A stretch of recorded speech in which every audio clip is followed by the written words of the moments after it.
Je me présente, donc je suis Anne Dehêtre, je suis orthophoniste, je suis vice-présidente de l'URPS orthophoniste.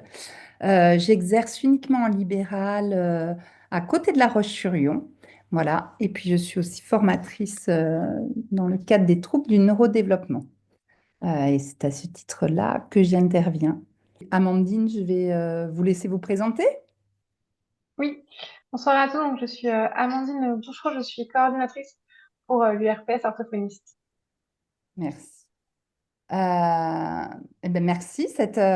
Donc cette soirée, ce webinaire se fait dans le cadre effectivement du projet des 1000 premiers jours. Voilà. Donc on va toucher sur le développement du langage et de la communication chez le jeune enfant. Alors j'avais un petit problème de sondage, j'en avais préparé quelques-uns. Donc n'hésitez pas surtout à m'interrompre parce qu'autrement ça fera une présentation un petit peu descendante. Et le but, c'est que vous puissiez poser le maximum de questions.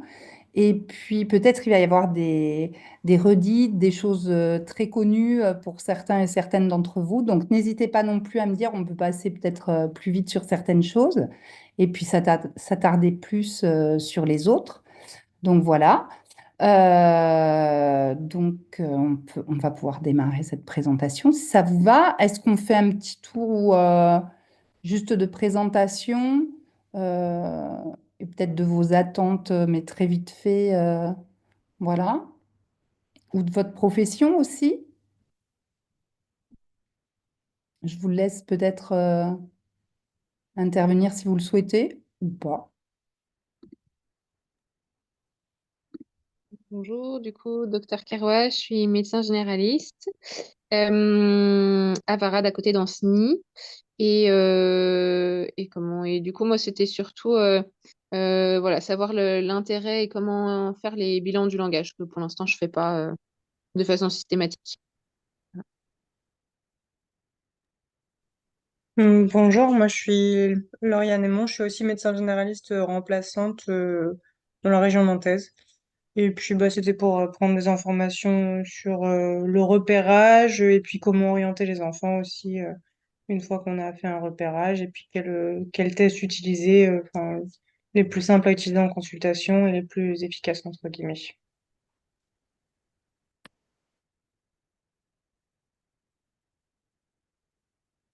Est-ce que d'autres, avec d'autres attentes Alors, je ne vous ai pas préparé tous les tests, mais on les évoquera, hein, bien sûr. Moi, Anne Guerpillon, je suis diététicienne et moi j'étais intéressée aussi pour le lien entre le développement, tout ce qui était oral et puis l'alimentation.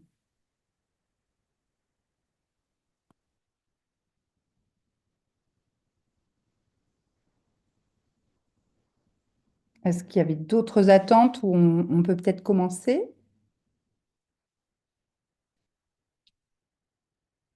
Voilà, vous n'hésiterez vraiment pas à m'interrompre et puis on fera certains focus. Alors peut-être qu'ils n'ont pas été développés. Moi, je vous ai pas mis tous les noms voilà, des tests qui peuvent être utilisés, mais en tout cas, vous aurez les références et ce qui se passe aussi dans notre région au niveau des différents dépistages qui peuvent déjà exister et puis de la complémentarité qu'on peut avoir aussi avec chez le tout petit, avec ce qui est fait par la protection maternelle infantile et puis d'autres choses qui existent maintenant.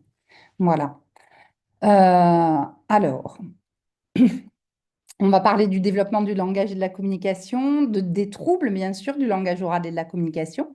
On abordera un peu les troubles alimentaires pédiatriques, puis je vous donnerai voilà, des ressources, une bibliographie, et puis on vous transmettra justement ces liens si besoin.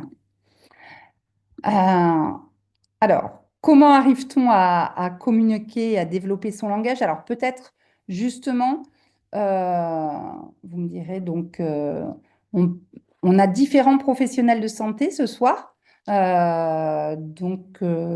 avaient différentes attentes. Donc, vraiment, mais n'hésitez pas à m'interrompre s'il y a trop de redites. Voilà, alors pour communiquer, pour développer son langage, il faut trois conditions qui doivent être réunies. Il faut pouvoir parler, donc il faut éliminer en fait toute atteinte neurologique. Il faut éliminer aussi les difficultés motrices. que ce soit au niveau de la coordination pneumophonique ou de l'articulation. Et il faut qu'il n'y ait pas de déficit sensoriel, de la vue ou l'ouïe, ou du moins qu'on le connaisse. Il faut pouvoir savoir parler. C'est un apprentissage qui est dit implicite. Alors, on apprend à parler par imitation des sons, mais le langage, ça peut être aussi un apprentissage explicite, puisque c'est une des fonctions cognitives que nous avons. Et puis, il faut avoir des occasions de parler, bien sûr, avec des interactions affectives, sociales, et puis il faut avoir l'occasion de communiquer. Alors, comment le bébé développe-t-il toutes ses compétences langagières? Alors, je m'y attarderai peu. On s'y attarde beaucoup plus chez les professionnels de la petite enfance, mais moins avec les professionnels de santé. Voilà, le langage et la communication, c'est donc une part d'inné, une part d'acquis, et puis une part de spécialisation du cerveau pour devenir performant. Le langage, c'est le résultat, comme je le disais tout à l'heure, d'un apprentissage implicite et explicite. L'enfant naît avec la connaissance implicite des principes universels qui structurent le langage et avec un programme génétique d'acquisition. Ça, toutes les études l'ont montré, tous les linguistes et neuropédiatres, aussi neurologues qui s'intéressent voilà, au développement de la linguistique chez l'enfant et chez le très jeune montre effectivement qu'il y a une connaissance implicite des principes universels, mais il est indispensable pour que ce programme se déroule que l'enfant entende parler. Les nouveau-nés humains doivent acquérir leur langue, et ça, c'est de l'apprentissage et c'est de l'acquis. Donc, sans information linguistique, les aptitudes initiales resteraient non accomplies. Donc, Bénédicte de Boisson-Bardiès, qui s'est beaucoup intéressée au développement du langage et de la perception du langage, donne cette définition. Alors, là, elle ne parle que du langage parlé, mais c'est aussi valable, par exemple, si vous avez des patients sourds qui décident d'utiliser la langue des signes française. C'est exactement la même chose. Là, l'enfant n'entendra pas parler, mais il verra le langage, en fait, puisque la langue des signes française est considérée comme une langue à part entière, c'est-à-dire pour être considérée comme une langue, il faut qu'il y ait une grammaire et des mots de vocabulaire très précis. Et la langue des signes française, effectivement, répond complètement à la définition, en fait, d'une langue, d'une vraie langue. Alors, je vous passe ça pour... voilà, vous l'aurez en référence. L'acquisition du langage, c'est donc un dispositif inné qui s'appuie sur un programme d'acquisition inscrit dans le code génétique. C'est une circuiterie mentale. C'est un processus actif avec un apprentissage grâce à l'environnement et à ses interactions. Et ce sont des capacités de réorganisation cérébrale par entraînement. On entend plusieurs fois et on répète plusieurs fois. Il y a une erreur sur le diaporama, on répète langagière, c'est pas du tout bon. Comme il y a des capacités de réorganisation cérébrale, ça veut dire qu'on peut agir aussi sur le développement du langage, d'où ma profession, par exemple, mais je ne suis pas la seule. Les orthophonistes ne sont pas les seuls non plus à intervenir au niveau du langage et de la communication. Alors, savoir parler, ben, on redit, c'est des compétences qui se construisent en entendant les mots, en les comprenant, en s'essayant à les utiliser, en s'essayant à les prononcer. Et puis, il faut avoir des occasions de parler. Et ça, on fait beaucoup de prévention en ce moment, notamment auprès des parents, sur les interactions qui doivent être favorables. Et il faut qu'il y ait un apport de stimulation positive et suffisante. La communication, elle peut être verbale. Et c'est ce que vous verrez aussi parfois dans les comptes rendus de bilan orthophonique. On parle du langage en lui-même. C'est le fait de parler ou de s'exprimer. Là encore, je redis, on peut s'exprimer par signe avec la LSF. Elle peut être verbale. Il y a le langage, il y a toute la prosodie, il y a les intonations, etc. Et puis, il y a la communication non verbale. Et c'est ce qu'on regarde aussi en orthophonie. Mais les orthoptistes aussi regardent beaucoup sur la communication visuelle non verbal, les mimiques, les gestes, tout ce qui, voilà, les froncements de sourcils, tout ce qu'on peut faire. Alors, les étapes du développement du langage, je suis allée très rapidement là-dessus. Elles sont toutes. Alors, pourquoi? Parce que On fait aussi cette intervention sur les professionnels de la petite enfance. On les développe vraiment. Et les étapes qu'on développe vraiment, ce sont les étapes qui sont dans le carnet de santé aussi, qui sont très bien marquées. Donc en fait, alors je ne sais pas si vous voyez mon écran à nouveau. Je ne sais pas si vous voyez l'écran, puisque Oui, on le voit. oui, très bien, merci. Donc, elles sont notées dans le carnet de santé, puis je pense que vous avez plein de points de repère autres. On pourra vous transmettre aussi un document plus précis avec toutes les étapes du développement du langage de 0 à 3 mois, de 3 à 6 mois, et les compétences, voilà. Il ne faut pas oublier qu'il peut y avoir des variables individuelles, mais il y a quand même des âges clés de l'apparition du langage et de la communication.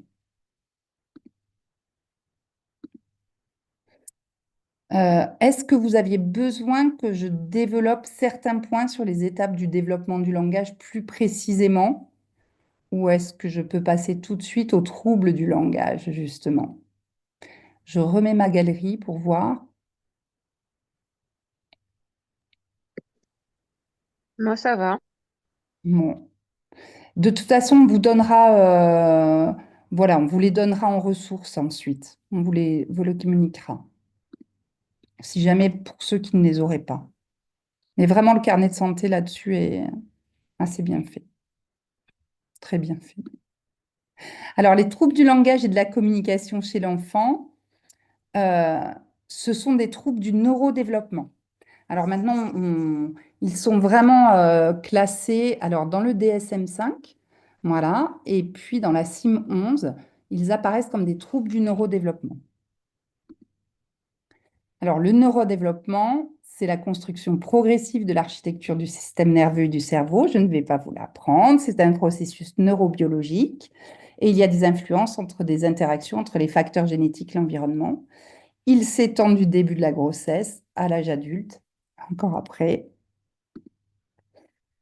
Et les troubles du neurodéveloppement, quand on parle de troubles du neurodéveloppement, on parle vraiment d'une atteinte d'une ou de plusieurs fonctions cognitives. Donc, obligatoirement, les troubles du neurodéveloppement se manifestent durant la période de développement et parfois très précocement. Et ce qu'il est important de noter, c'est que ce sont des déficits durables du développement qui entraînent une altération du fonctionnement personnel, social, scolaire ou professionnel. On parle bien de l'impact fonctionnel, en fait, des troubles du neurodéveloppement et c'est ça qui sera important, je pense, dans le dépistage et le repérage de ces troubles.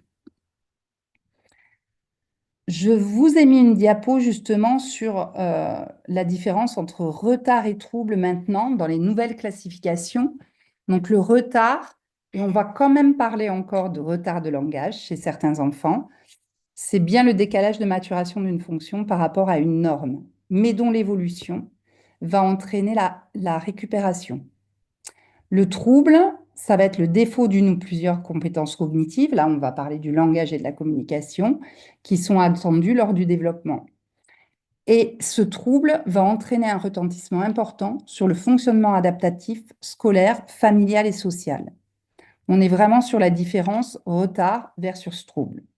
Ça ne veut pas dire qu'on ne prendra pas en compte, nous en orthophonie, les enfants qui ont un retard.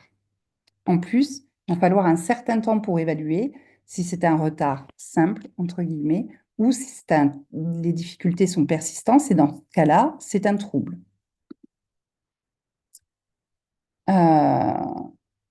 J'ai mis pour certains, voilà, le schéma classique qu'on a l'habitude de présenter pour justement montrer la différence entre le retard et le trouble.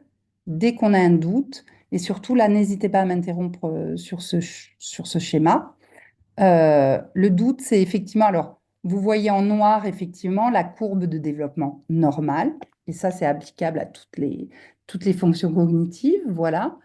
Et puis, on a un doute, soit 12 mois, là, plus sur un problème peut-être moteur.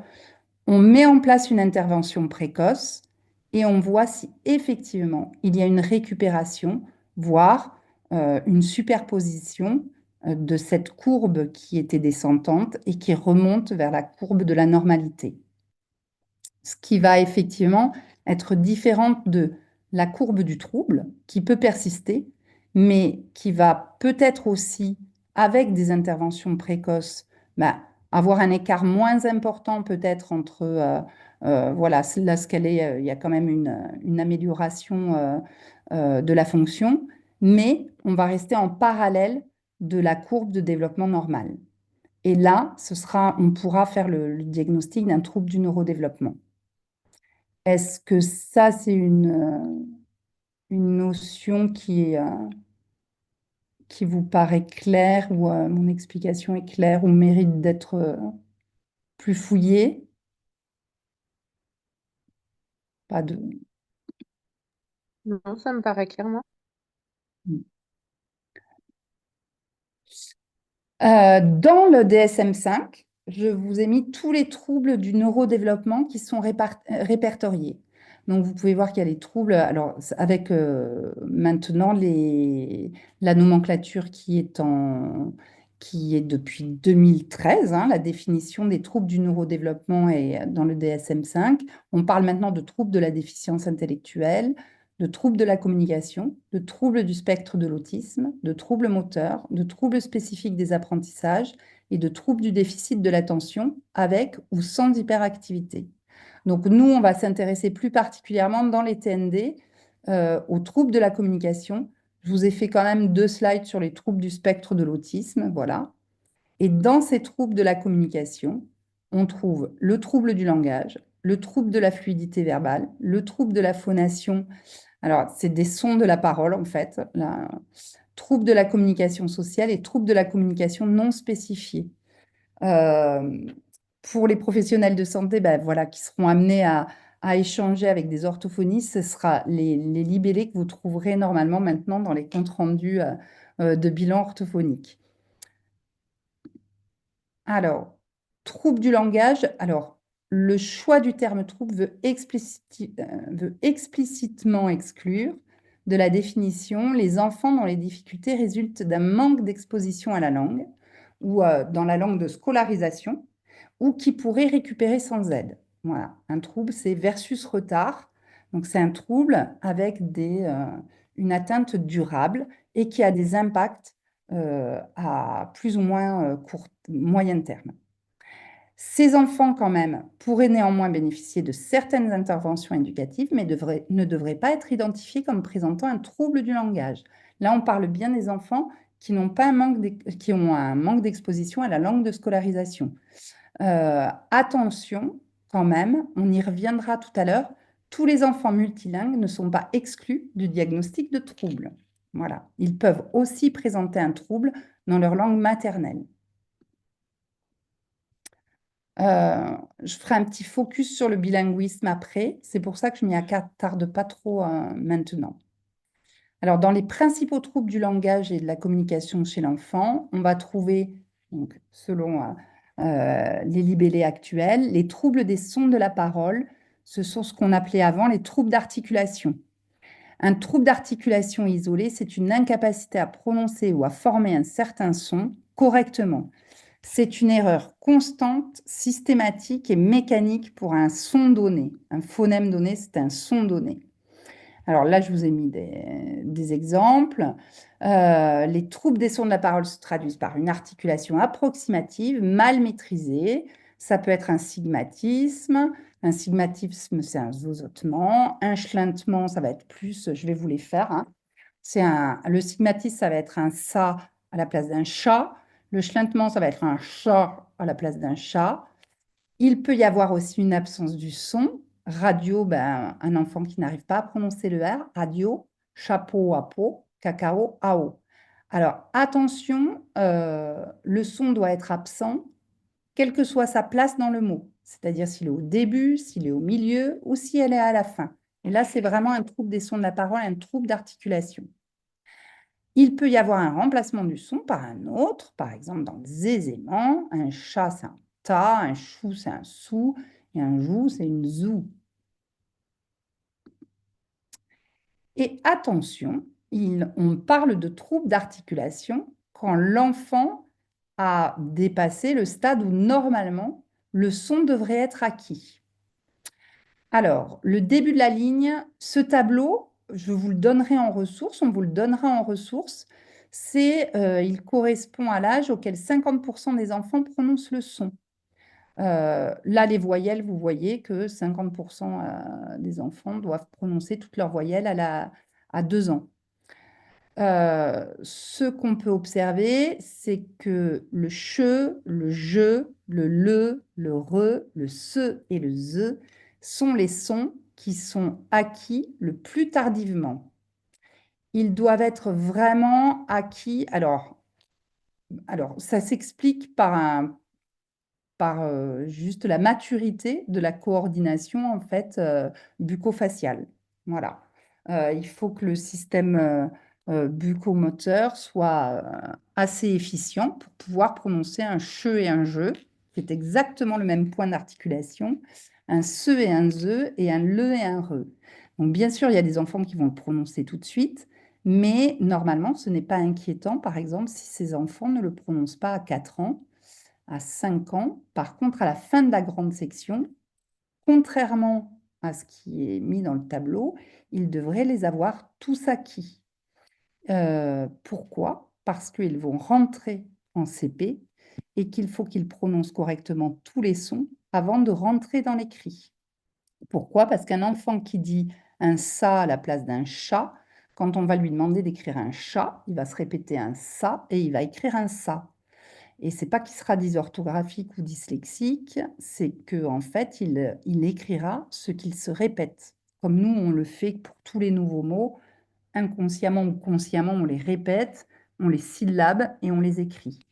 C'est pour ça qu'on insiste pour que les enfants aient à la fin de la grande section tous les sons de la langue acquis et qu'il n'y ait plus de troubles d'articulation. Non, ça va pas. Normalement, 6 ans entrés au CP, ils devraient tout avoir acquis et correctement articulé. Mais on peut avoir des acquisitions tardives. Donc, est-ce que peut-être vous avez des questions sur ça, jusqu'à à quel âge on s'inquiète vraiment quand il n'y a pas le che et le je, ou j'ai répondu déjà à cette question. Donc, surtout, n'hésitez pas. Je laisse un petit temps au cas où il y ait des questions, ou alors on fera toutes les questions à la fin. Bonjour, moi je suis médecin généraliste. Effectivement, je me pose une question: à quel âge, en fonction de ce tableau-là, à quel âge on va adresser ou pas à l'orthophoniste en fonction de ce qu'on regarde. Voilà. Est-ce que si un enfant à 3 ans n'a pas acquis effectivement les PTK, est-ce qu'à ce moment-là, on peut déjà faire un bilan à ce moment-là, ou il faut attendre encore un petit peu? Non, à 3 ans, il va commencer à, par exemple, certains sons, il faut qu'il ait toutes les voyelles. Même, par exemple, même les voyelles à an, il devrait distinguer ce genre de choses. Le par exemple, le peu, alors nous, on va pas dire les lettres, on va dire les sons du coup. Le peu, le te, le be, le de devraient être acquis. Me, ne, ça devrait être acquis. Vous aurez cette grille. Et c'est si vraiment à 3 ans, mais il commence à vraiment être, il devient expert de son articulation. Un che et un je à 3 ans, par exemple, il faut attendre. Et surtout, sur le che, je, se, ze, ça va être aussi la succion. C'est quelle succion il a. Si à 4 ans, il a toujours la sucette en permanence, la tétine en permanence dans la bouche, il va pas pouvoir muscler sa langue, qui normalement doit remonter de manière anatomiquement, elle va remonter toute seule vers l'âge de 5-6 ans. Elle peut commencer un petit peu avant. Sa position de repos devrait être, elle devrait être en haut vers 5-6 ans. S'il a une tétine dans la bouche en permanence, il ne va pas pouvoir mettre sa langue en haut ni se muscler. Donc, il ne va pas pouvoir prononcer un che et un je. Ça va être vraiment le son, le che-je par exemple, ou le se-ze, où on va être, là on va dire, ben là il faut arrêter la succion. À 3 ans, il peut y avoir des déformations de mots. Ça, c'est pas très très gênant. À 4 ans, il devrait être compréhensible par tout le monde. C'est surtout l'intelligibilité de la parole qui va peut-être faire la différence. Est-ce que ça répond à votre question ou c'est pas assez précis? Oui, très bien, merci. Oui. Euh, voilà. Donc, on a aussi les troubles des sons de la parole qui sont un petit peu plus que le trouble d'articulation, ce qu'on appelait le retard de parole. Là, c'est des sons ou des groupes de sons et leur mise en œuvre séquentielle. Alors, c'est un peu pompeux pour dire, en fait, c'est la chronologie d'arrivée du son dans le mot. C'est la forme du mot dans son ensemble qui ne peut pas être reproduite. Là, je crois que je vous donne des exemples. Par exemple, des sons qui sont oubliés, des mots qui sont raccourcis ou on supprime carrément le son. Fleur, ça devient feur. Alors, ça suppose avant que l'enfant sache tout articuler. Le retard, l'exemple le plus qu'on donne le plus, par exemple, c'est un enfant qui sait dire teint, qui sait dire rein, mais quand il va dire train, il dit crin. Ça va être un retard de parole. Il a tous les sons, mais quand il s'agit de les mettre ensemble, eh ben, il se trompe. Alors, il ne se trompe pas au hasard. Le te, l'articulation, c'est devant. Le re, c'est derrière. Le que, il est derrière. Et le re, il est derrière aussi. Donc, en fait, s'il dit crin, c'est que l'articulation, en fait, la coordination de l'articulation, en fait, est trop difficile encore. Et que cette coordination motrice, il n'est pas capable d'envoyer sa langue en haut, devant, et derrière très vite pour faire un treu. Voilà. Ça aussi, ça par contre, à 4 ans, 4-5 ans, on doit être capable de le faire. Alors, ça peut être aussi les troubles du son de la parole, ça peut être des inversions, une bourrette au lieu d'une brouette, un lalabo, alors des assimilations. Souvent, on a lalabo au lieu de lavabo, des inversions, pestacle au lieu de spectacle, des simplifications, parapluie ou papuis, donc les substitutions train pour crin, enfin crin pour train, fieur pour fleur. Le aussi, qui arrive tardivement, il est souvent remplacé par un e. Le re, le che, le je, le se et le ze, c'est sûr, en grande section, il doit être acquis. Donc, en fait, c'est en début de grande section, voire en fin de moyenne section, par exemple, qu'il faut adresser un enfant qui n'a pas encore ces phonèmes-là, ces sons-là. S'il manque d'autres sons, c'est avant. C'est en moyenne section. Alors après, on parle bien de juste des sons, hein, de l'articulation, parce que là, on va voir le trouble du langage.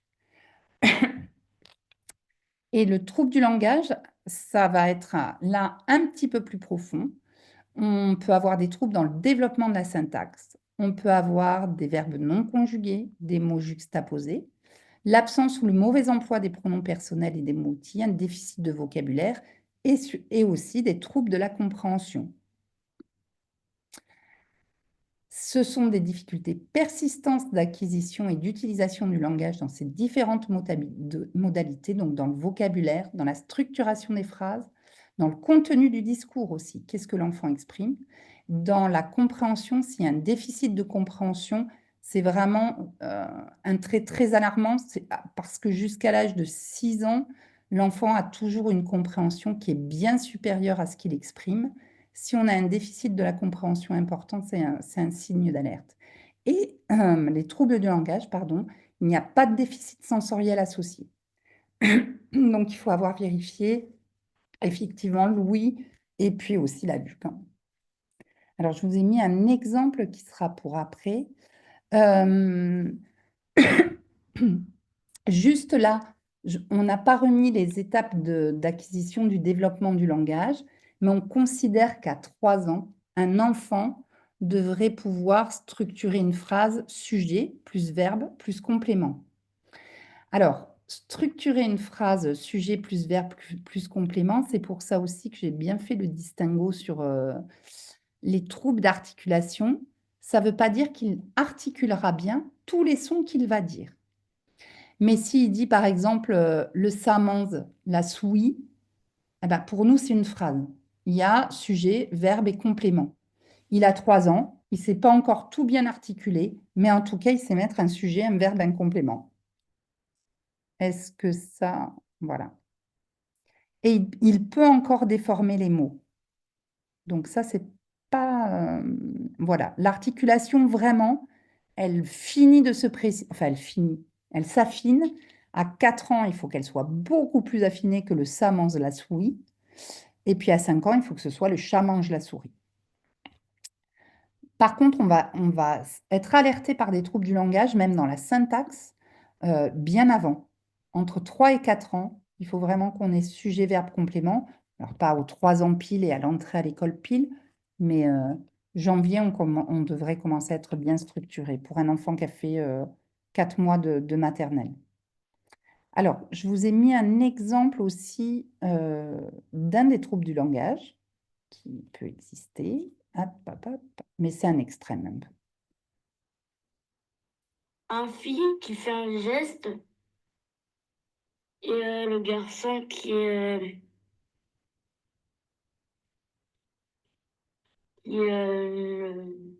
inquiet.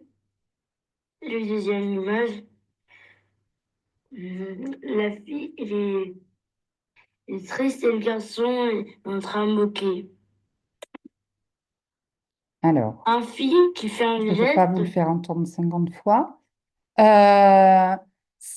Cet enfant-là, vous avez entendu, il y a un problème de structuration de phrase, c'est net. Il y a un problème de pronom personnel, il y a un problème de contenu du discours. Il veut dire des choses, voilà, mais il n'y a aucun trouble, par contre, de compréhension chez cet enfant. C'est pas un enfant qui est en train de monter son langage, il n'a pas entre 3 et 4 ans. En fait, il a 8 ans et il a un QI qui est tout à fait élevé. Donc lui, il a un trouble du langage qui est vraiment ce qu'on appelait avant la dysphasie. Donc c'est un trouble de langage persistant. C'est un trouble structurel qui est présent dès la naissance en fait. Il n'est pas associé à une étiologie médicale connue. Il peut coexister avec d'autres troubles du neurodéveloppement. Et il affecte aussi bien l'expression orale que la compréhension orale, ce qui n'était pas le cas chez cet enfant. Et c'est un trouble du langage durable malgré les interventions mises en place.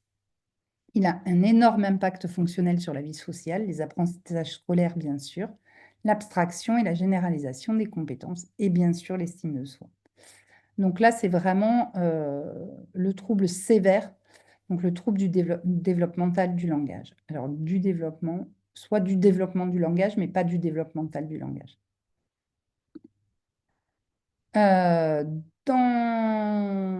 Est-ce que vous aviez des questions sur cette première partie, sur les troubles du langage, les troubles de... Vous me dites, je laisse un petit peu. Bien, je continue. Alors, dans les autres troubles de la communication, toujours selon les définitions actuelles, on trouve les troubles de la fluence, le bégaiement, le bredouillement notamment. Et donc, le bégaiement est une perturbation de la fluence normale et du rythme de la parole. Il apparaît généralement entre 2 et 5 ans et concernerait 5% des enfants. Alors, ce qu'on a mis là, c'est certains ont une récupération spontanée, mais d'autres gardent ce trouble à vie. Et malheureusement, il est aujourd'hui impossible de savoir quels enfants vont conserver un bégaiement toute leur vie. Environ 600 000 personnes, soit 1% de la population française, présentent ce trouble de façon durable. Chez les petits, à un moment donné, enfin il y a très longtemps quand même, on avait l'habitude de dire tous les enfants ont certains enfants, beaucoup d'enfants, ont une période de bégaiement obligatoire vers 2 ans et demi. Parce que la pensée va plus vite que la parole. Alors c'est vrai, ça peut arriver. C'était ce qu'on nommait avant le bégaiement physiologique. On n'en parle plus du tout du bégaiement physiologique. Et maintenant, on sait qu'effectivement, sur 4 enfants qui bégayent, un restera bègue s'il n'y a pas d'intervention précoce. Et que 0 il n'y en aura plus s'il y a une intervention précoce sur le bégaiement. Et comme on ne sait pas celui qui restera bègue, puisqu'il n'y a aucun facteur prédictif, peut-être une part d'hérédité s'il y en a une, mais il n'y en a pas toujours. On retrouve des antécédents familiaux chez les enfants bègues ou chez les personnes bègues. Mais en tout cas, on ne sait pas celui qui restera bègue. Donc, on préconise une intervention systématique chez un enfant qui bégaye plus de 2 mois. Voilà. Et le bégaiement peut, alors plus de 2 mois, il peut ne pas être constant et il peut revenir à certains épisodes de la vie. Généralement, chez les enfants, on le voit sur des très grosses émotions, qu'elles soient négatives ou positives, hein, d'ailleurs, quand ils ont quelque chose à raconter. Donc, il faut surtout pas hésiter à adresser quand il y a un bégaiement qui dure plus de 2 mois chez un enfant, même s'il n'est pas constant, d'ailleurs. Et ça fait partie des urgences en orthophonie. Normalement, on prend très vite. Avant l'âge de 6 ans, on a pas mal de méthodes en fait de prise en soin en orthophonie où la présence de l'enfant n'est pas forcément nécessaire et on agit beaucoup sur l'environnement. Voilà. Et généralement, on arrive à faire disparaître des bégaiements si on les prend de manière très précoce et en agissant sur l'environnement, en donnant quelques bons conseils aux parents et notamment sur le rythme qu'il peut y avoir à la maison. Voilà. Et comment s'adapter à cet enfant. Euh, donc souvent le conseil aussi est de ne surtout pas leur dire va moins vite, parle plus doucement, respire, puisque c'est justement ce que l'enfant n'arrive pas à faire, hein. On sait qu'il y a maintenant une composante en fait neurophysiologique importante avec une contraction musculaire très très importante au niveau du larynx, un blocage glottique. Donc en fait, le but, c'est de l'aider à relâcher, mais en lui montrant comment relâcher, ou alors en lui coupant on coupe la parole, hein, clairement, à ses parents. On dit, et vous ne posez plus que des questions fermées. L'enfant va pouvoir répondre par oui ou par non. On empêche le bégaiement. Et puis, on donne d'autres sortes de conseils comme ça. Voilà. Je vous ai mis un exemple de bégaiement. Alors, je vais aller un peu plus loin. La révolution de février, il était allé en Russie et s'y était marié. Quelques jours avant son départ, je l'avais rencontré sur le boulevard. Il se plaignait déjà et respirait bruyamment. En mai 1850, il était revenu en France, marié, riche et mourant. En arrivant, il avait déjà les jambes enflées.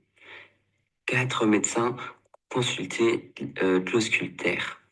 L'un d'eux, Monsieur Louis, me dit le 6 juillet, il n'a pas 6 semaines à vivre. C'était la même maladie que Frédéric Soulier. Le 18 août, Voilà. Alors, je ne vous ai pas mis l'exemple d'un tout petit, en fait, mais c'est un enfant enfin un jeune, qui a eu une rééducation qui a très, très bien marché sur le bégaiement, contrairement à ce qu'on pourrait entendre, tout petit, et qui ne bégaye plus qu'en lisant. Et le problème, c'est qu'il passait un double bac, et notamment le bac de français, puis après le grand oral, et où il devait lire des textes. Et donc aussi, contrairement à ce qu'on a entendu aussi parfois dire, c'est qu'on peut bégayer en lisant. Voilà. Donc c'était un exemple. Est-ce que vous avez des questions sur les troubles de l'affluence ou sur les indications effectivement d'envoi assez tôt pour un... On reste d'accord sur le fait que il faut éviter, enfin, pour le bégaiement, par exemple, il faut le moins possible en faire remarquer à l'enfant. Alors, Ou est-ce qu'il faut reprendre alors, c'est tout un art le bégaiement, voilà, parce que on essaye d'éviter aussi la fausse indifférence. C'est-à-dire, c'est vraiment nommé comme ça, la fausse indifférence, c'est-à-dire on fait comme s'il n'y avait rien, c'est pas non plus une bonne solution, on peut dire, ah, mais de temps en temps, tu bloques sur les mots, voilà. Surtout si on l'envoie chez un orthophoniste ou une orthophoniste pour le bégaiement, il faut qu'il sache pourquoi il y va. Mais par contre, on ne lui fait pas remarquer à chaque fois. Non, non, ça fait partie des conseils, mais on n'ignore pas non plus ses difficultés. Et on peut le prévenir que pendant un certain temps, Mais par exemple, ses parents, ils vont peut-être l'interrompre pour couper justement ces blocages, puisqu'en fait, la recherche, c'est d'avoir de moins en moins de bégaiements dans la parole, puisqu'on sait que moins on en a, plus le bégaiement va disparaître, en fait. Et plus les périodes entre les bégaiements vont s'allonger, plus le bégaiement va disparaître de manière précoce. Donc, c'est effectivement, on ne lui fait pas remarquer à chaque fois, surtout pas de moquerie, etc. Et il faut aussi dire il faut interroger sur il peut y avoir des épisodes de bégaiement à la maison, il peut ne pas du tout y en avoir à l'école, ou au contraire, il peut y en avoir à l'école et pas du tout à la maison. Et en fait, il faut que les conseils soient appliqués partout. Généralement, dans le milieu scolaire, on essaye aussi d'avoir voilà, et pas de moquerie. Et on instaure des tours de parole à la maison, ce qui est le plus dur avec les petits aussi. Il y a le site de l'association Parole Bégaiement qui donne aussi pas mal de conseils.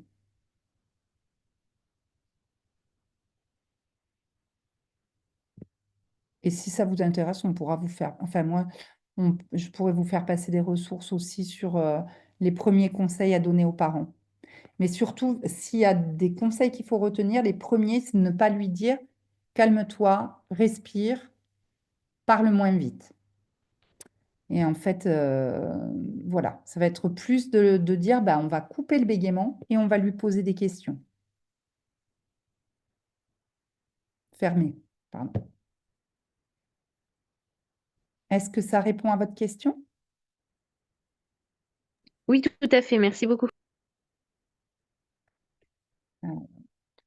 Là, je vous ai mis un schéma, effectivement, voilà, tout ce qu'on peut trouver donc dans les troubles de la communication, troubles développementaux du langage, avec ce qui est touché, voilà, les troubles du son de la parole, et puis les dénominations, en fait, les dysarthries, dyspraxies verbales, troubles articulatoires. La phonologie, c'est l'étude des sons, hein, les troubles du langage avec une condition biomédicale, les troubles de la voix aussi, les troubles de la fluence, et puis le manque de familiarité aussi avec la langue. Donc, hop, une petite synthèse. Alors, dans les troubles du neurodéveloppement, enfin, dans les troubles de la communication, on trouve aussi, donc on a vu les troubles des sons de la parole, avec les troubles d'articulation et le retard de parole, les troubles du langage, et puis on a aussi, alors les troubles développementaux du langage, les troubles de la fluence, donc bégaiement, bredouillement, et on a les troubles de la communication sociale, pragmatique du langage, qui n'est pas des troubles du spectre, qui ne sont pas des troubles du spectre de l'autisme, mais qui y ressemblent fort. Donc, les troubles de la communication sociale, ça peut être des déficiences dans l'utilisation de la communication à des fins sociales, la perturbation de la capacité à adapter sa communication au contexte ou aux besoins de l'interlocuteur, des difficultés à suivre les règles de la conversation et des difficultés à comprendre l'implicite, alors je suis désolée, il y a une erreur, et non pas l'explicite. Ça ressemble fort à la définition, enfin à une partie de la définition des troubles du spectre de l'autisme, mais ça n'en est pas. C'est la pragmatique du langage, la pragmatique, c'est comment on utilise le langage. On l'utilise mal. Euh, Ça pourrait se rapprocher des personnes qui ont un très haut potentiel intellectuel et qui parfois ont des mal dans les relations sociales, mais notamment, vraiment le principal problème est la communication sociale en fait. Et puis, eh ben, le DSM je ne pouvais pas ne pas les citer, mais par contre, les troubles de la communication non spécifiés, ben, on ne sait pas, il n'y a pas d'informations suffisantes pour expliquer le trouble de la communication, mais il y a une détresse significative dans la communication. Voilà. Donc là, j'en ai peut-être rencontré un, peut-être, mais je ne suis pas encore sûre que ce soit un trouble de la communication non spécifié. Est-ce que vous, ou on verra pour les questions après. Et je vous propose un petit focus sur le bilinguisme, euh, en ayant en tête que le multilinguisme, effectivement, n'entraîne pas de troubles du langage.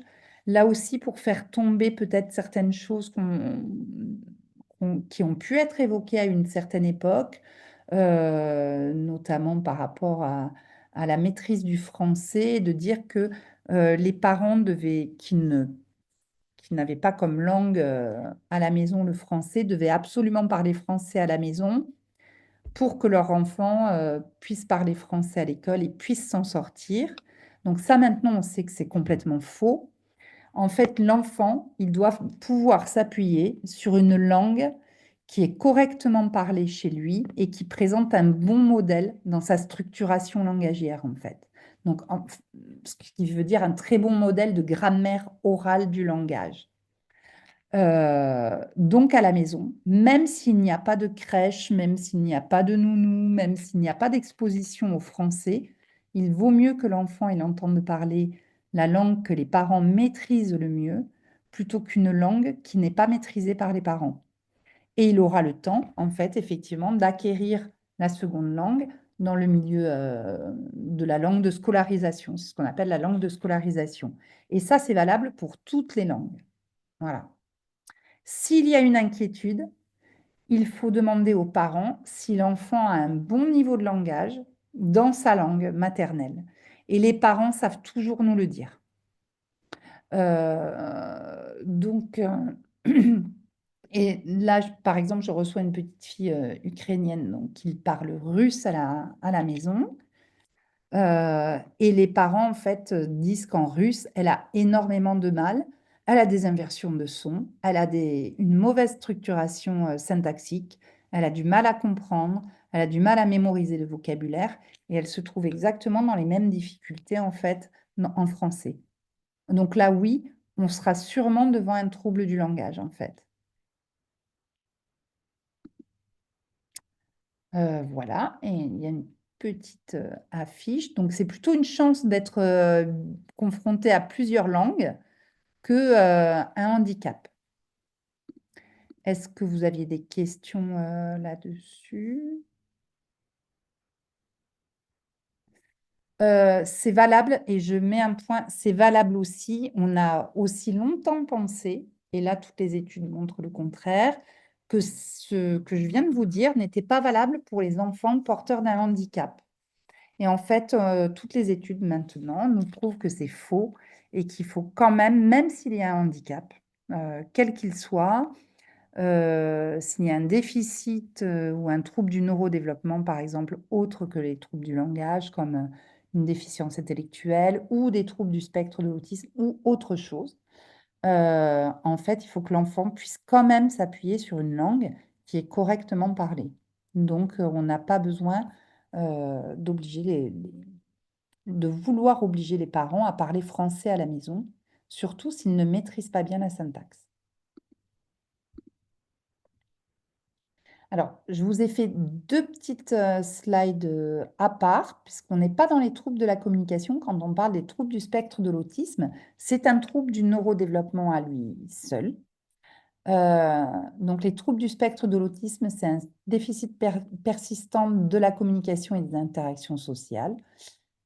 On voit des déficits de la réciprocité sociale ou émotionnelle, des déficits des comportements non verbaux, c'est-à-dire tout ce qui est mimique, intonation, le regard, le suivi du regard, le pointage.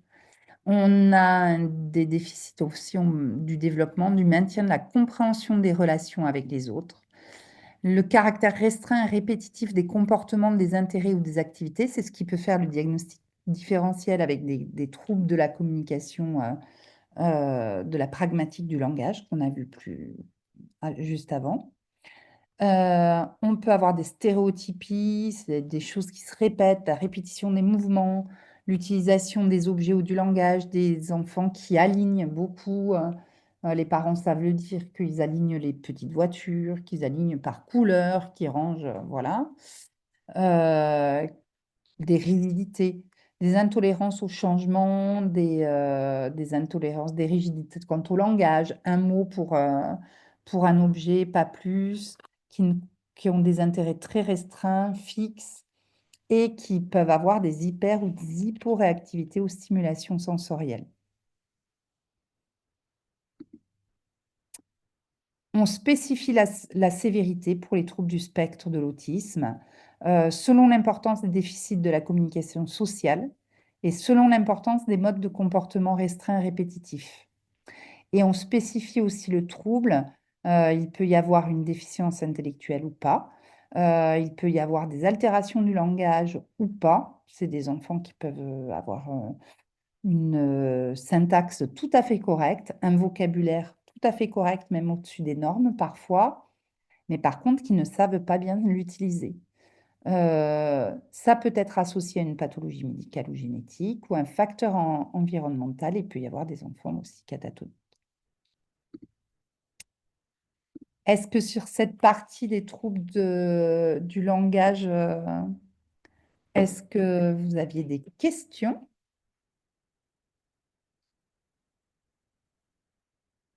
Et donc, pour les médecins sur les tests de dépistage, donc on a pas mal de choses maintenant. Alors, il y a aussi, vous êtes en Pays de la Loire, vous avez dans vos départements la plateforme, et même pour les autres professionnels de santé, hein, mais la plateforme peut-être de coordination et d'orientation du 0-6 ans.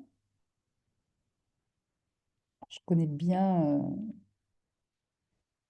le maillage vendéen, un petit peu moins sur les autres départements, mais dans le 44, c'est sûr. Elles sont développées pratiquement partout maintenant. Et elles donnent...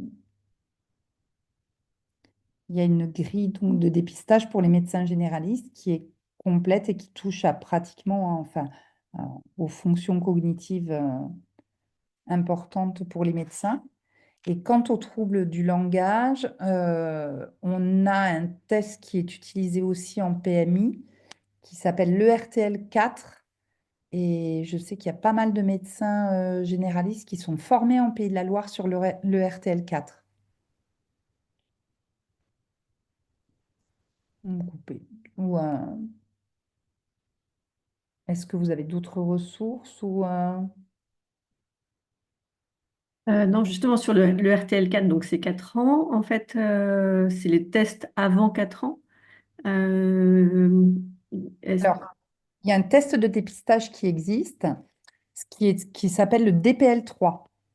C'est 3 ans et demi, et qui effectivement est utilisé en PMI. Et puis alors, ce qui va surtout se passer, c'est que maintenant, il y a un partenariat en fait et une convention nationale, hein. C'est plus qu'un partenariat.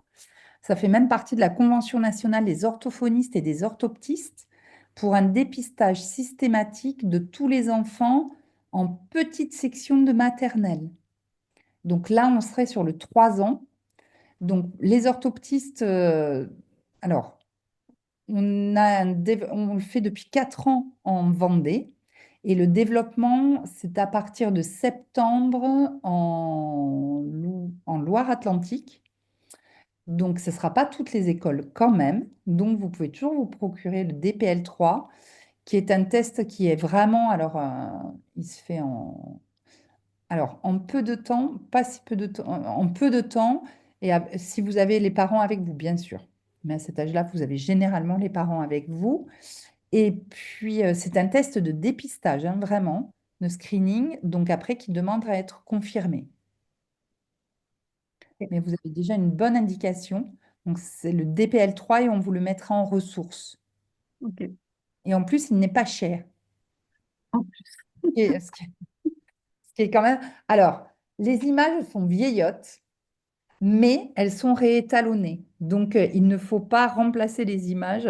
La jupe fait complètement vieillotte. Il y a un cheval qui fait très vieillot. J'aurais pu vous montrer une image, je verrai après si on a le temps. Je vous montrerai des images. Mais en fait, c'est vraiment, l'enfant doit quand même reconnaître, c'est ce qui s'appelle la généralisation aussi. Donc voilà.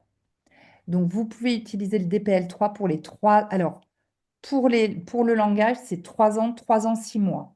Avant, il n'est pas valable et après, il n'est pas valable. D'accord. C'est le bilan des 3 ans, en fait. C'est lors du bilan des 3 ans qu'on fait, nous. Oui. OK. Et après, je vous parlais de la PCO parce qu'ils ont quand même leur grille de repérage qui, même s'il n'y a pas d'orientation PCO, elle vous donne quand même pas mal d'indications puisque en fonction de la courbe normale du développement de l'enfant. OK. Mais le DPL-3, oui, on vous l'a mis en ressources et le RTL-4 aussi. Et ensuite, effectivement, il y a aussi le RTL-6 qui existe, mais le RTL-6, il est déjà tardif, quoi. C'est l'entrée au CP.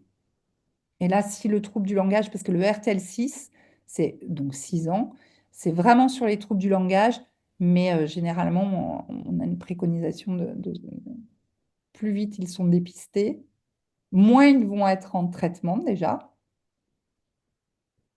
Ok. J'ai une question aussi justement sur la guidance parentale pour des enfants qui ont des troubles de l'articulation. Est-ce que, quand vous disiez pour les bégaiements, il ne faut pas trop leur dire qu'ils bégayent, pour les enfants qui n'arrivent pas à prononcer des mots, est-ce que c'est intéressant de répéter les mots avec eux ou au contraire enfin, de les laisser tranquilles et d'apprendre Non, là, ce qu'on conseille aux parents, c'est de reformuler.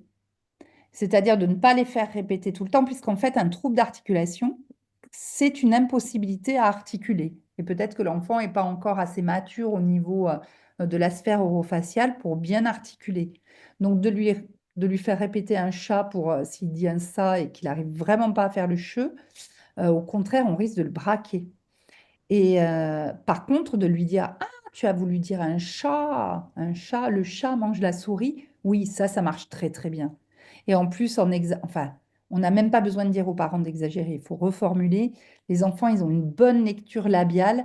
Ça aussi, un petit, normalement, même s'il n'est pas sourd, il regarde souvent la bouche des adultes qui parlent.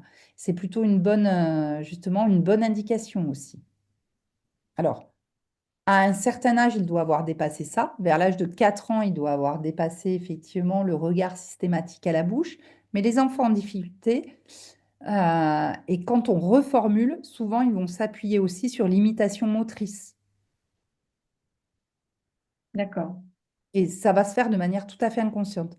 Donc, plutôt la guidance parentale, ça va être plutôt de reformuler plutôt que de faire répéter à l'enfant.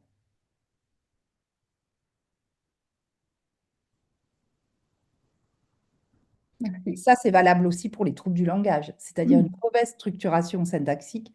Pareil, on reformule.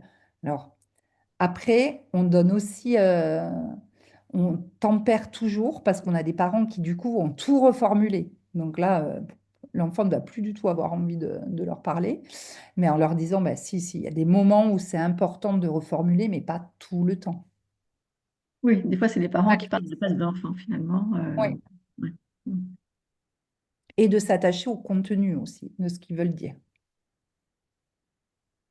Et ça, s'attacher au contenu, c'est valable aussi pour les enfants qui, justement, présentent un début de bégaiement, etc. Et on se détache du langage, vraiment de comment c'est dit, mais on s'attache à ce qui est dit, pour ne pas fixer le bégaiement, justement. Ok.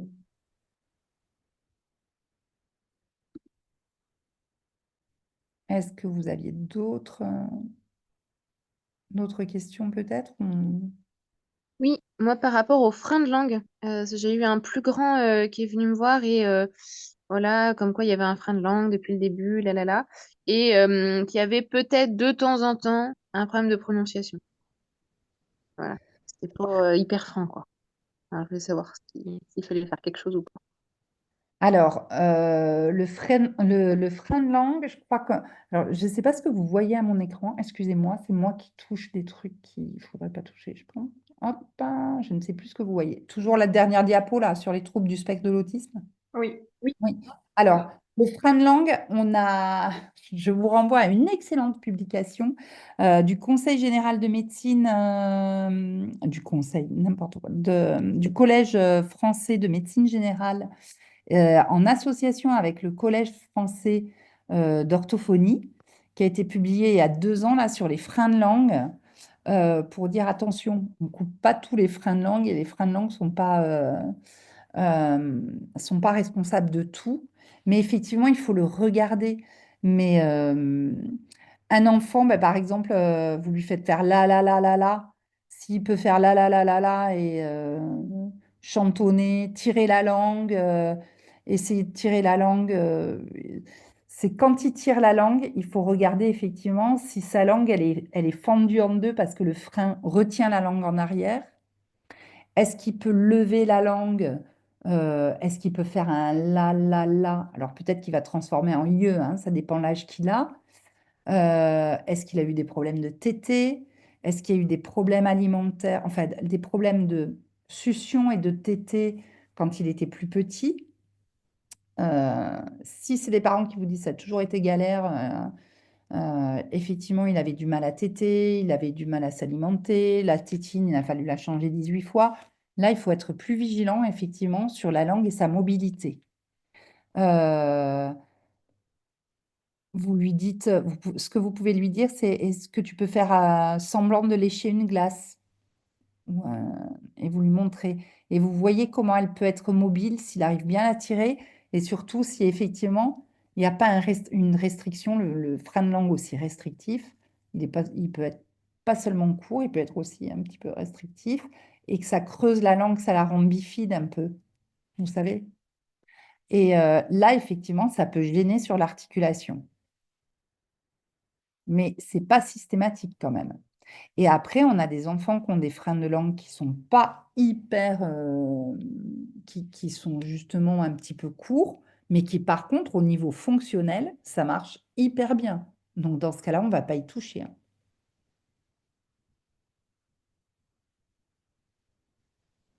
Est-ce que ça répond à votre question? Mais du coup, là, en l'occurrence, moi, quand il tire la langue, effectivement, ça fait on voit le Vous découpage, voyez quoi. Enfin, là. la langue. Oui. Oui. Et et dans ce cas-là, est-ce qu'il est gêné Bah, c'est les c'est ça, parents. Oui. c'est pas très clair, quoi. Ils disent, bah, de temps en temps, peut-être un petit peu, quoi. Ah oui, c'est limité, quoi. Eh bien C'est là, il pas. faut. Oui. Là, vous pouvez demander. Vous pouvez voir. Et quel âge il a? Quel âge il a surtout? C'est pour ça que j'ai un doute. 6 ans, 7 ans, quelque chose comme ça. Ah oui, 6 ans, 7 ans, il devrait pouvoir tout articuler. Et ce qu'il est gêné, c'est surtout sur quel son il est gêné. En fait, là où il va être gêné, normalement, c'est tout ce qui va être, tout ce qui mobilise la langue en élévation. Donc, ça va être le le, ça peut être le re, le che et le je. Il peut être gêné sur des nœuds aussi. Ne, n, n, te de nœud. Il serait vraiment très gêné là. Te de nœud, c'est que le frein de langue serait vraiment court. Le, voilà. À 6 7 ans, vous pouvez très bien lui demander de faire des la. La. Et là, vous allez voir la mobilité linguale. Ok. Et donc, globalement, enfin, je peux être rassurée s'il fait bien bon, on peut se dire qu'il n'y a pas d'implication, quoi. Non, s'il n'a pas de souci. Après, il faut regarder après au niveau alimentaire. Est-ce que ça fonctionne bien? Est-ce qu'il n'est pas gêné? Est-ce qu'il a. Ok, ça marche. Ok, merci beaucoup. Est-ce que vous aviez d'autres questions?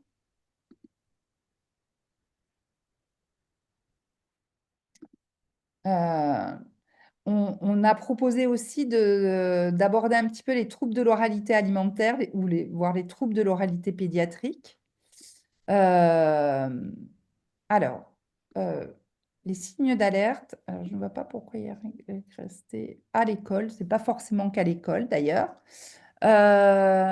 Est-ce que l'enfant refuse des morceaux, les aliments nouveaux, de nouvelles textures? Alors attention. Ça dépend aussi à quel âge. Là, c'est pour ça qu'on a marqué les signes d'alerte à l'école quand ça persiste vraiment et que la diversification alimentaire, normalement, elle a eu lieu depuis quelques mois. Est-ce que la nourriture, elle est gardée en bouche sans être avalée? Est-ce qu'il met très longtemps? Est-ce que ça mâchouille sans arrêt? Est-ce que c'est un enfant qui est sélectif sur la température, qui ne mange que des choses froides ou au contraire que des choses tièdes? Est-ce que ce sont des enfants qui sont sélectifs sur la texture, la couleur des aliments? Est-ce qu'il y a une hypersensibilité tactile? Donc, c'est extrêmement lié.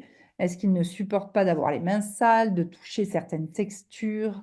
Est-ce qu'il s'essuie toujours les mains? Est-ce qu'il refuse la cuillère?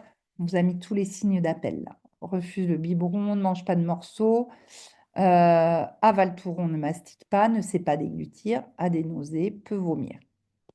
Alors, là, en ce moment, on voit aussi quand même beaucoup de parents qui s'inquiètent. Alors, je ne sais pas si vous, dans votre exercice, vous voyez ça. Parfois, on peut avoir des parents qui s'inquiètent très, très vite sur le fait que leur enfant ne mange pas de morceaux, par exemple.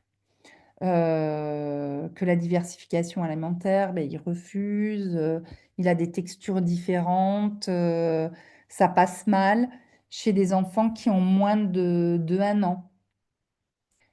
Et là, je pense que peut-être vous en avez ou... alors, pardon, je reviens en arrière. Euh, Là, pour qu'un enfant puisse manger aussi et correctement mâcher, alors déjà, il faut qu'il ait un petit peu de dents, ça c'est sûr. Et puis, il faut puisse se tenir bien assis si on veut qu'il attrape, que les choses passent bien, parce que anatomiquement, bah, il faut qu'il soit assis et que le larynx permette une bonne déglutition, etc.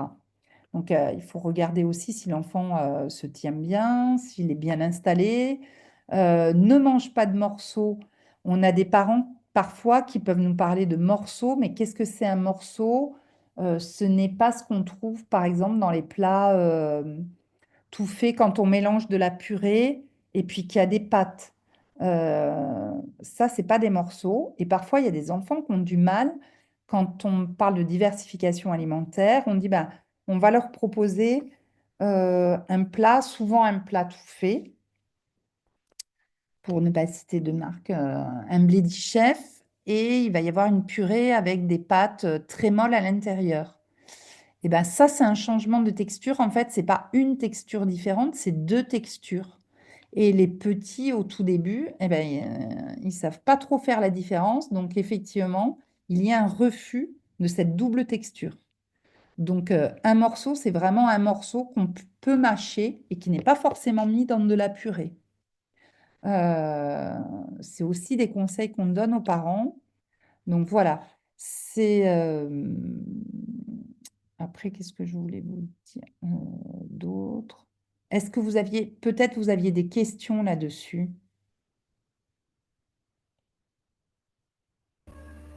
Moi, j'ai plutôt une question encore plus précoce sur des bébés qui ont été allaités et qui ensuite, il y a du mal avec le biberon. Alors, c'est vrai qu'il peut y avoir plein de raisons, mais j'ai l'impression quand même que peut-être certaines fois, on peut passer à côté de troubles, nous, qu'on ne sait pas très bien repérer.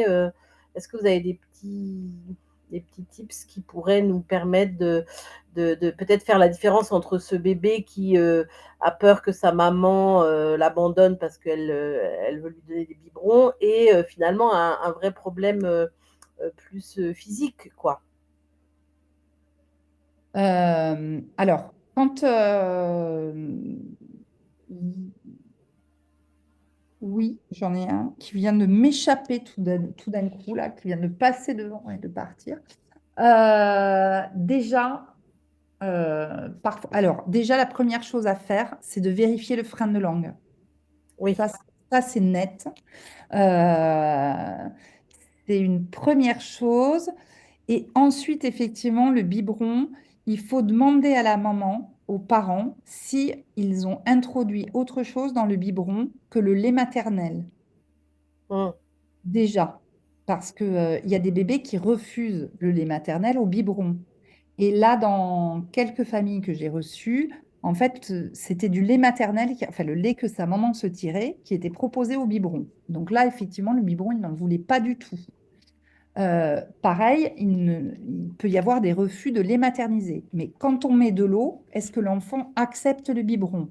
Mhm. Là, déjà, c'est des questions qu'il faut poser. Est-ce qu'il y a eu autre chose dans le biberon que du lait maternel, le Mhm. lait maternisé? Et puis après, est-ce qu'il peut prendre de l'eau au biberon, par exemple? Si vraiment il ne prend rien au biberon, là, effectivement, on va s'y installer. Et puis, ça dépend à quel âge lui est proposé le biberon aussi. Si c'est un allaitement qui, par exemple, qui se poursuit au-delà de 6 mois de la diversification, par exemple, alimentaire, il y a des enfants qui ne veulent plus du tout du biberon. Et dans les réunions d'information, on dit de sensibilisation aux parents, là, on en fait pas mal en Vendée, puisqu'on est dans ce fameux dépistage systématique des troubles de la communication, là, et des troubles visuels.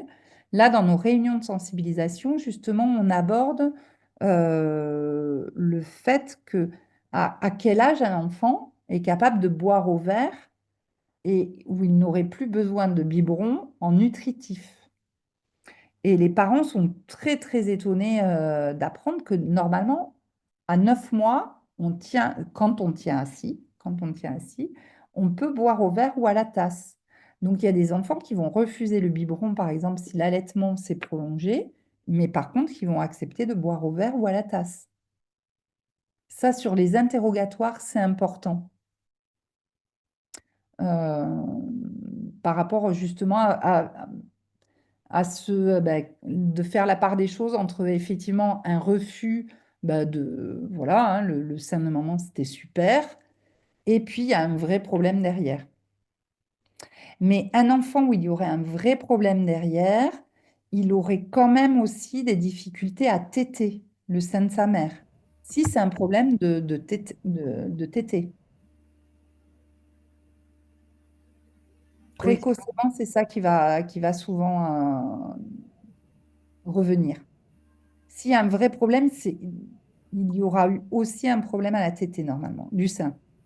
oui, c'est ça. Un allaitement qui s'est mis en place facilement. S'il y a un refus du biberon, on peut penser que c'est plus un problème relationnel qu'un problème Alors, fonctionnel, quoi. Mm. oui, et puis pas forcément relationnel, hein, Pas ça. relationnel, non, mais d'un Ouais, bébé voilà. qui exprime son Oui, mécontentement, enfin, au contraire. euh, ou qui a décidé de passer à carrément autre chose, hein, Oui, parce qu'on en a qui passent du sein justement à quelque chose de plus. Ils n'ont plus besoin de lait par un autre canal, quoi. Enfin, oui. Mais de ça, lait c'est apporté par un biberon. suffisamment grand, effectivement, c'est pas un Voilà. problème. C'est quand ils sont un peu plus petits où Oui, ça peut être un souci. Mm. oui. Et après, souvent, oui. Alors, un autre tips, par contre, c'est de demander si le biberon, il est donné. Alors là, hop, l'allaitement ne s'est pas prolongé, par exemple, et c'est souvent quand on retourne chez la nounou aussi. Et donc, les mamans essayent de donner le biberon aussi, du lait qu'elles peuvent se tirer. Alors ça, c'est vraiment euh, une des choses à demander, c'est est-ce qu'il accepterait le biberon s'il n'y a pas ce lait maternel dedans? Mm. Voilà. Ou même du lait maternisé. Et ensuite, si c'est quelqu'un d'autre qui le donne. Et que la maman n'est pas dans la pièce, bien sûr. Mm. Parce que là, c'est net que s'il a sa maman avec et il pense qu'il peut être encore allaité, il y a de fortes chances qu'il puisse refuser aussi. Oui, oui, oui, mais ça, oui, oui, ça, c'est des Ouais. choses. Ouais. Mm. Ça, ce qui peut être difficile. Voilà. Mais c'est vrai que j'avais l'impression qu'il y avait une tendance à dire bah, si l'enfant refuse le biberon, il faut penser à l'orthophonie, etc. J'ai l'impression que c'était un peu la solution à tout, enfin, dans ce que. Mais bah, j'en suis pas certaine, quoi, finalement. En fait, tout dépend effectivement de ce que vous avez vu sur la globalité. Et C'est-à-dire notamment, qu'un si vous simple dites que refus de biberon. l'allaitement est bien mis en place sans difficulté, douleur, etc., on peut se dire qu'il est peu probable qu'il y ait un réel problème, entre guillemets, mécanique, quoi. Alors, je ne l'éliminer pas complètement parce que Non, bon, non, on va j'entends, faire mais éliminer complètement, mais effectivement, oui. Et il faut bien interroger sur le début de l'allaitement Parce qu'après, on a aussi des mamans qui oublient que le début, ça a été d'une galère et après, elles trouvent des positions de compensation aussi. Oui, oui, oui. Voilà. Alors moi, je suis sage-femme, donc effectivement, en général, je les ai accompagnées dès le début. Donc s'il y a eu des Ah oui, bah, difficultés, je ne l'ai ouais. pas oublié, quoi. Mm. Mais généralement, non. Voilà, un bon allaitement, il n'y a pas de raison que la discussion En du tout cas, biberon, c'est pas la soit première plus chose à difficile. laquelle on pense Ouais, s'il n'y a pas eu de difficulté de mise en place de l'allaitement. non. D'accord. Bah, Voilà. merci, ça me... Euh, voilà. Est-ce que vous aviez d'autres questions sur les troubles de l'oralité alimentaire? C'est vraiment... euh, Donc, il peut y avoir aussi, ça peut être multifactoriel, hein, bien sûr. On élimine tout signe médical. Mais ça, je vous apprends rien de... Voilà, il y a beaucoup de douleur. Les examens somatiques avant de penser à autre chose. Et puis, voilà. Moi, Euh, oui. j'avais juste une question pour revenir sur les morceaux. Donc, pour la diversification, à l'introduction des morceaux, il vaut mieux conseiller aux parents que ce soit soit des morceaux, soit de la purée, mais pas mélanger les deux, du coup. Oui, oui, très clairement. Alors, il y a des enfants chez qui ça va très bien se passer. Alors, surtout, c'est vraiment qu'est-ce qu'on appelle morceau? Des pâtes toutes molles dans C'est pas un morceau en fait. Mm. Et c'est encore une autre texture. Le D'accord. morceau, ça va Au être le lieu petit morceau des morceaux. voilà, de carottes bien cuites, hein, pas crues. Mais voilà, ça va être ça, un petit morceau de pomme de terre. Voilà. Et pardon, par rapport à ça, du coup, par rapport au morceau là, enfin, moi j'avais notion que c'était par rapport au point d'un enfant, par rapport à ce qui, enfin, pour éviter le risque de fausse route, parce que moi j'avais pas mal de parents faire inquiets du risque de fausse Alors après, il faut qu'ils soient en âge de manger des morceaux, hein. On est bien d'accord, hein. Là, on est vraiment sur... route. Pardon? Moi je dis toujours autour de 1 an, vous pouvez commencer, quoi. Ouais. Mais en Et fait, du coup, par exemple, dans les... Et puis là encore, le carnet de santé, souvent, moi, je renvoie les parents au carnet de santé, qui est quand même un très bon indicateur aussi de l'introduction alimentaire et tout ça.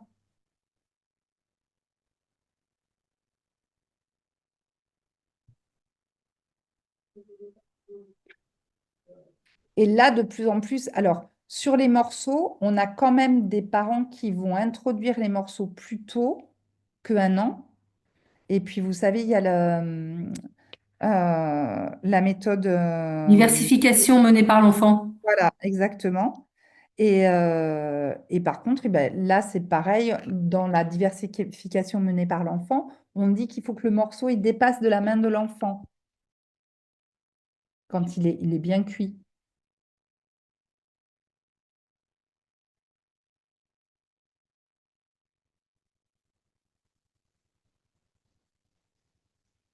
Donc après, sur les risques de fausse route, c'est plus bah, de la non-dispersion, enfin, comme toutes les fausses routes.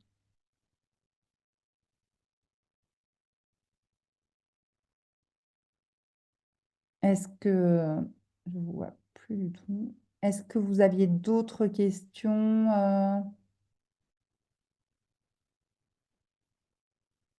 Mais vraiment, voilà, les signes d'alerte, ça va être ça. Un enfant qui a un trouble de l'oralité, on va être sur de refus de morceaux, des aliments nouveaux, des nouvelles textures. Alors, on peut avoir aussi des enfants, effectivement, qui ont eu des mauvais souvenirs d'expériences alimentaires. Des enfants qu'on peut être, qui ont eu mal. Donc aussi, on va chercher les reflux, hein.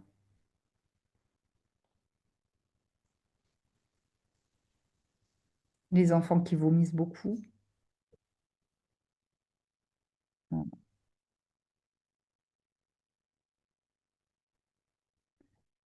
Mais on a effectivement des parents qui sont inquiets sur l'introduction et la diversification alimentaire en ce moment.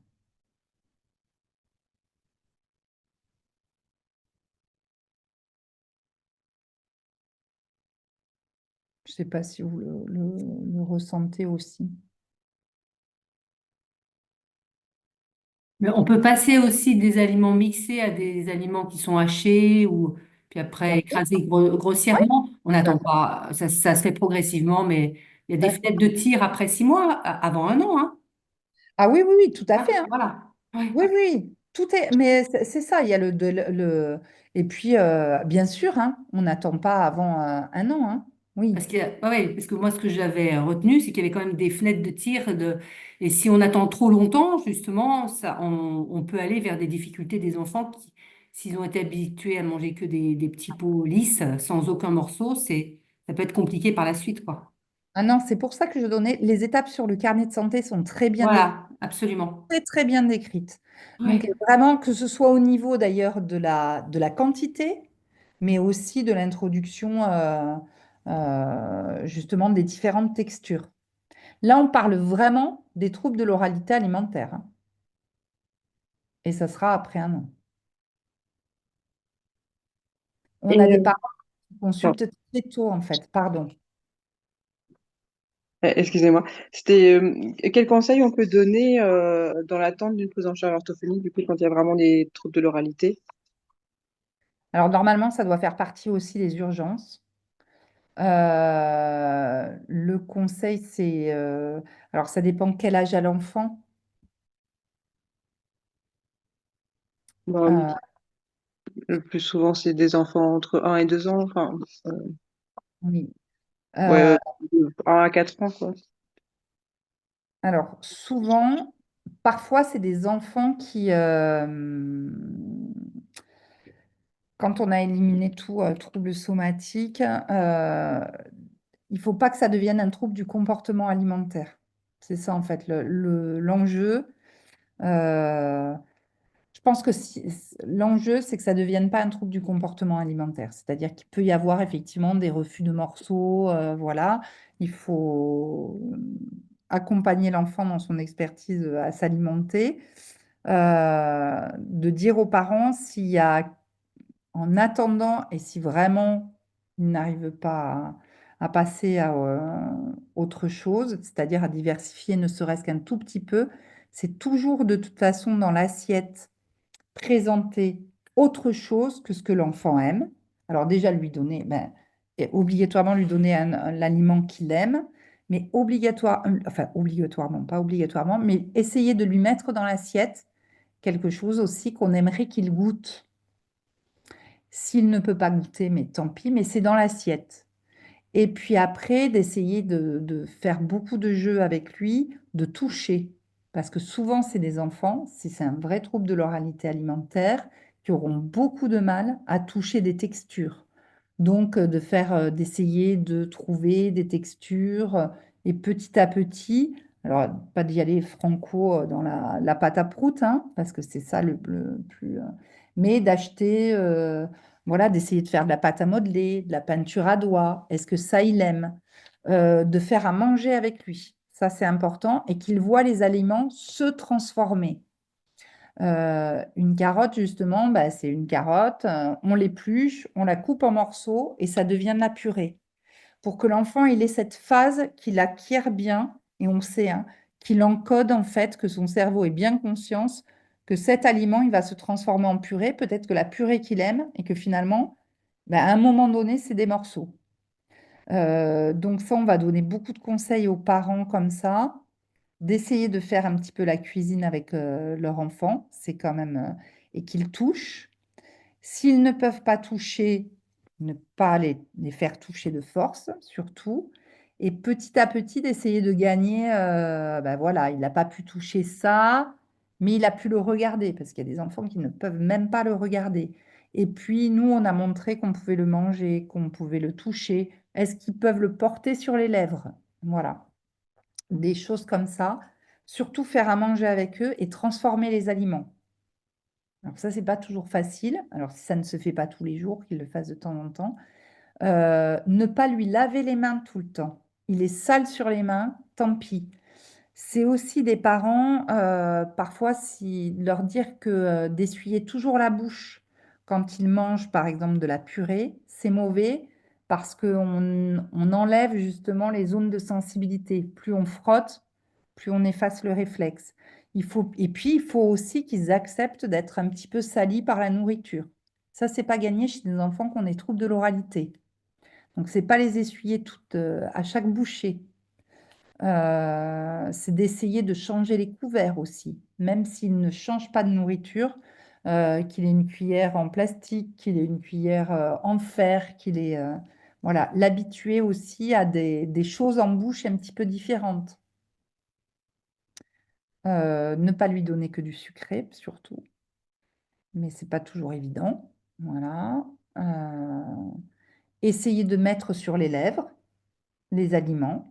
S'il n'y arrive pas, ben, tant pis, on n'oblige pas. Et surtout, c'est les jeux, voilà, on peut mettre par exemple différentes textures, c'est des choses qui ne coûtent pas cher, hein. C'est de mettre 1 kilo de riz dans une bassine et toucher du riz. Il y a des enfants pour qui c'est pas possible. Petit à petit, de mettre des coquillettes, de montrer que vraiment c'est très très rigolo et qu'on peut le faire.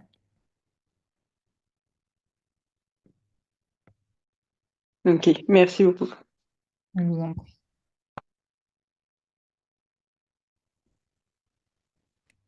Est-ce que vous aviez d'autres questions?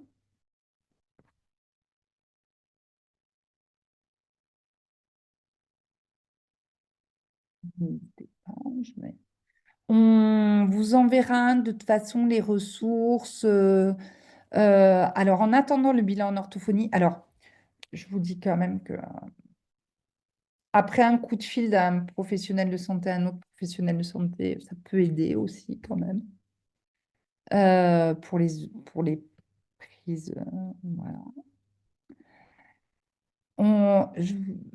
Voilà, je vous mettrai les sites là de prévention et on a le site, ça c'est un site grand public et on a souvent l'habitude de dire aux parents, voilà, en attendant le bilan orthophonique ou justement pour éviter le bilan orthophonique et répondre à des questions, les orthophonistes ont fait un site allo-ortho.com qui est aussi référencé sur amélie.fr et en fait c'est vraiment un site grand public et ça répond à toutes les questions que les parents, mais c'est pas seulement pour les plus jeunes, hein, d'ailleurs, ça va de 0 à 99 ans.